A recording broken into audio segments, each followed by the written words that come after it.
All right, folks, you might remember me warning you about this group called Moms for Liberty. We had one of those crazy nutcases on the show. What was that woman's name? Keisha King? Absolutely nutcase. And they were, of course, attacking critical race theory. Republicans have been using CRT to, of course, get folks all hyped up. And these folks are largely white. Now, you got some nutcase black folks who are part of Moms for Liberty.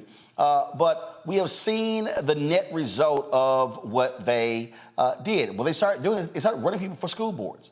And they were highly successful in taking over school boards in the Southeast, Florida, South Carolina, and some other places. Well, Michael Harriot with the Root has done a four-part expose breaking down how devastating these folks have been in South Carolina, how they have been taking over school districts, firing black superintendents, and they are literally now, in many cases, in control of the education of our children. Michael Harriot joins us right now. Michael, glad to have you back on the show. This was something that, I kept warning folks that it's very easy, Michael, to take over school board races because one, you don't have a lot of people who are voting. Folks don't pay a lot of attention to these races. We spend more time on, of course, presidential, U.S. Senate, congressional, gubernatorial races. And this is a way that the right has always been able to take over things. And we've seen this in Texas, in Florida, and other places. But what these folks are doing, I mean, Steve Bannon and others actually said this is what they were going to do. They were going to infiltrate and take over school districts in order to control the curriculum and the hiring, firing of superintendents and teachers.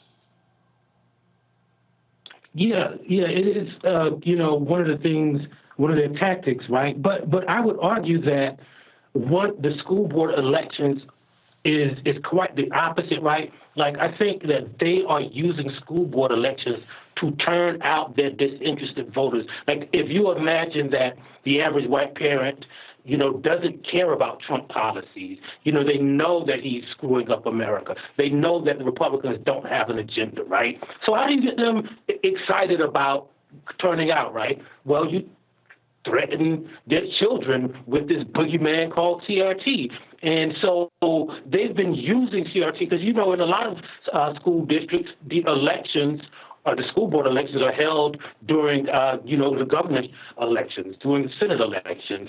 And so they increased their turnout. We saw in Richland County, South Carolina, the highest rate of white turnout in 50 years because of this CRT nonsense, how they painted CRT. Because you have to be specific that they're not talking about CRT. They've created a whole new definition.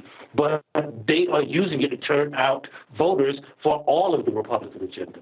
Right. And what we saw in 2022 a dramatic decrease in black voter turnout.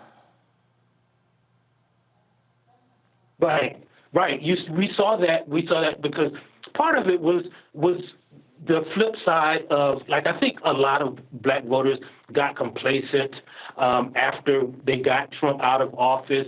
And, we didn't organize. And we just assumed that, hey, we're going to turn out like we always did, not knowing that, black voter turnout is an ongoing effort and not taking into account all of the efforts that have been used to suppress black voters since Trump came into office, right? And so I think we got a little bit complacent while they were motivated by this brand new thing. Like, they weren't concerned about the Mexican caravan anymore or immigration anymore. So they had to have something, and they coalesced around this idea of critical race theory. So, Michael, just share with people, again, how devastating it has been with these folks now in charge. Yeah, so one of the things that we did with the Griot is we looked at three specific cases, right? So the first case was a woman named Gloria Boutte, right? She is like one of the godmothers of what we call culturally responsive teaching. And we looked at how they turned culturally responsive teaching, which has been around for 30 years, into critical race theory and used it. She was responsible for basically training every educator in the state in how to teach black children more effectively. She runs a center at the University of South Carolina, the largest university in the state, right? And so what they did is they basically made it illegal in different school districts to even hire her to teach their children how to, how to teach their teachers how to teach black children. And remember, this is right after George Floyd was killed. So school districts were saying, well, we got to get some more African-American education, history, literature. And what these parents did is mobilize. In Richland County, South Carolina, which is 64% black, the district is majority black, the schools are majority black, but they managed to overturn and flip the school board because all they needed was 2 seats, right? And so all of the white people, which are a minority, voted for those 2 candidates. The top vote getter was a woman who won by 14.7%. So if all of the white people vote for those conservative candidates and they split the black vote amongst the other 11 people running for office, then the white people can affect elections with a small minority of voters. And as soon as they did it, they kicked out the superintendent of that district had been awarded by every educational association that year in the past 2 years as superintendent of the year, nationally, locally, statewide. Like he had a wall full of awards. They kicked him out. In Berkeley, South Carolina, Berkeley County, South Carolina, the black superintendent was the first black superintendent. He had worked for that district for 21 years. They took over the school board. They flipped the school board by changing the state law, putting all of the black school board representatives up for election, eliminating one of the districts, and again, using that small minority, they elected an all-white school board, kicked out the guy. And then what they're doing is they're paying these people huge severance packages, but you got to remember, these are majority black places, so the black people are paying for these problems to go away while the white people are doing it and reducing the education, the history, the culture of black people in the education system. We're talking to Michael Harriot. He has a 4-part series on the Root that talks about this group, Moms for Liberty, what they are doing in South Carolina and how it really has devastating consequences for black leadership and for our children. Michael, when you were doing the research for all of this and writing this, I mean, what was the one thing that really just jumped out at you that made you go, damn, this is crazy? Well, the most interesting part of it to me is that, like, you have a woman like Gloria Boutte, who's literally been on every continent teaching how to teach minority children. You have Baron Davis, who's won every award. You have Deion Jackson, who has a doctorate, who's been in that school district for 21 years.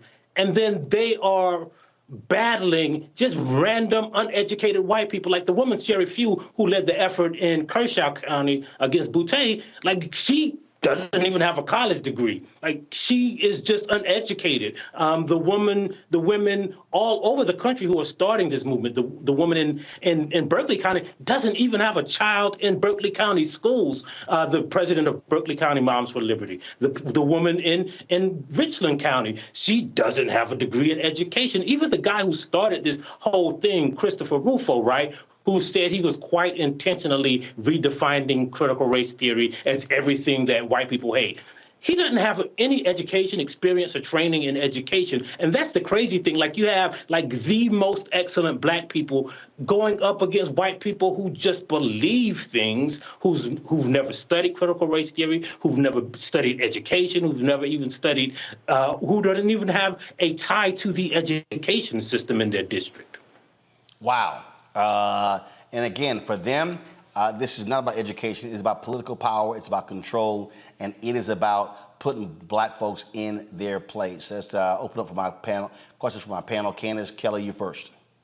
You know, so Moms for Liberty, they have chapters all over, and they're recruiting people heavily. I'm wondering, what do you think, in your estimation, is the equivalent of what we can do? We already have organizations in place. What do we do to combat Moms for Liberty that is, you know, basically recently just formed, and we've got organizations that have been formed for years?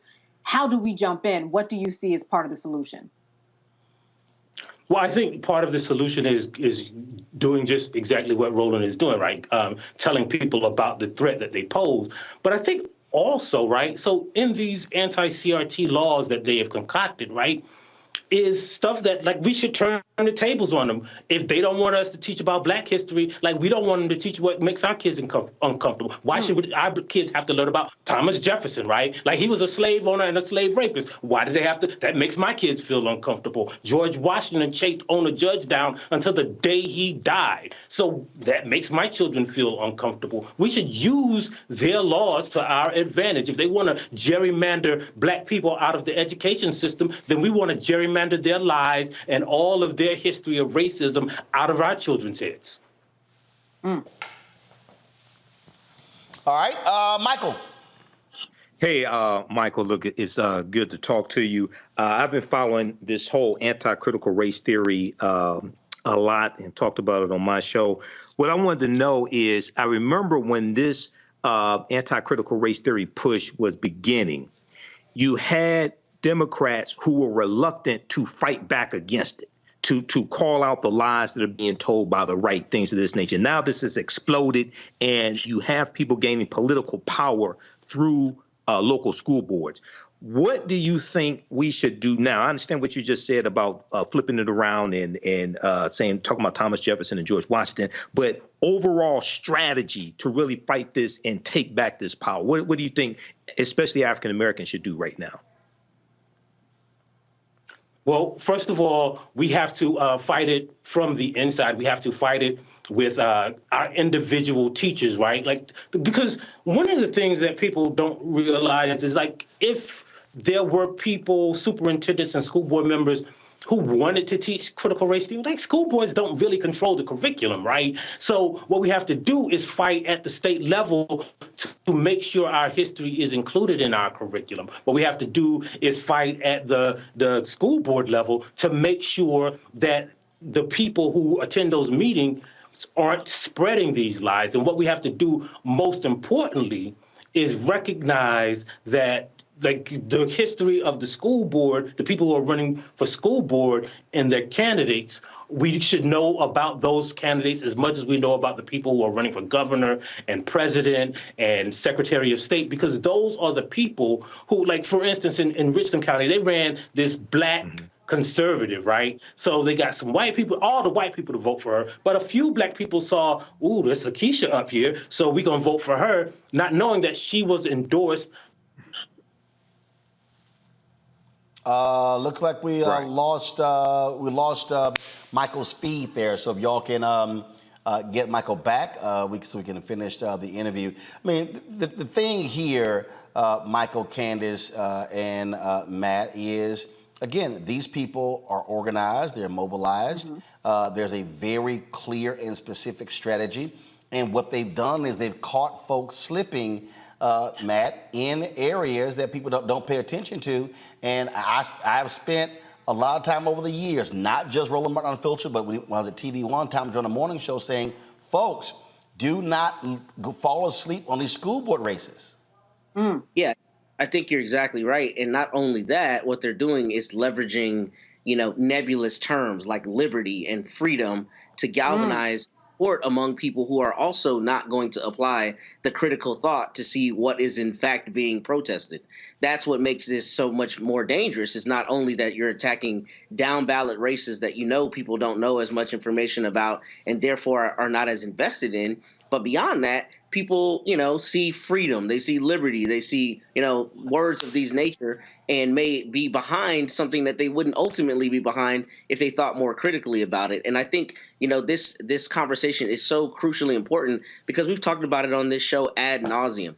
Most people have no idea what critical race theory actually is. They leverage the dog whistle because they hear the word race and think, oh, I don't want my kids being taught all this Black stuff that makes me feel bad to be a white person. That's ultimately what it comes from.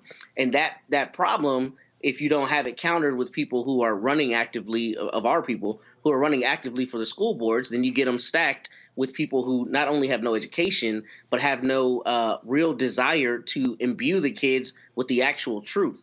We're going to have generations of people who have no idea what their actual history is because their teachers are prevented from being taught it because some angry mom thinks that it's, comports with liberty to keep that from her children. So that's the problem to me, is the reverberation effects. And what you're dealing here, Michael, is real simple, and that is it is about power and control. Absolutely. That's what I was going to say. That's one of my notes, Roland. We have to stop telling African Americans to vote for exercise. You don't vote to exercise your right to vote. You vote for power. This is about power acquisition. And what Stephen K. Bannon and others have taught these white conservatives is that the road to political power in America is through local school boards. And what happened was they tapped into the frustration that a lot of these white people had with COVID-19 restrictions, where their children having to wear masks in school, things of this nature. They went from that to this creating this boogeyman of critical race theory that, as Matt and others have said, most of these conservatives can't define what it is. And then what Christopher Rufo said was he said they were going to take everything that caused discomfort among white people, put it under this umbrella of critical race theory. OK, so if you read something in the newspapers that you didn't like or thought was crazy, you say, oh, that's critical race theory. The problem that we have on our side, and the problem with many Democrats, which is why I need a Democrat and a Republican, is that there was no plan to properly respond to that plan coming from the conservatives. Cornell Belcher, the pollster, Cornell Belcher, African American, he talked about on MSNBC how he had been in many meetings with Democrats early on, and he was telling them, you have to confront what's coming from the right, weaponizing critical race theory. He said many of these white Democrats didn't want to do that. This is why we have to have strategies that are independent of a political party to push our own agenda and protect us from white supremacist nonsense like this. Well, again, what I keep saying to people is, look, majority of the kids in public schools today are black and brown. That's a fact.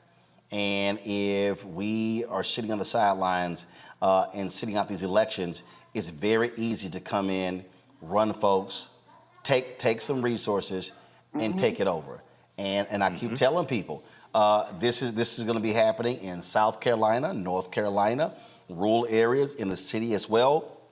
And so we got to be very cognizant of all of this, because this is a fundamental problem. And again, this is how this is how they mobilize and organize. As Michael Harriot said, they were using this to energize their base. It was driven by race. It was driven by white fear. I laid out in my book, this is what it was all about. And so, frankly, a lot of us were not paying attention. There were hundreds of thousands of black people in South Carolina did not vote in 2022. This is what they did. And what did they do? They went in and started firing black superintendents, started firing black educators. Folks, this is real. This is real.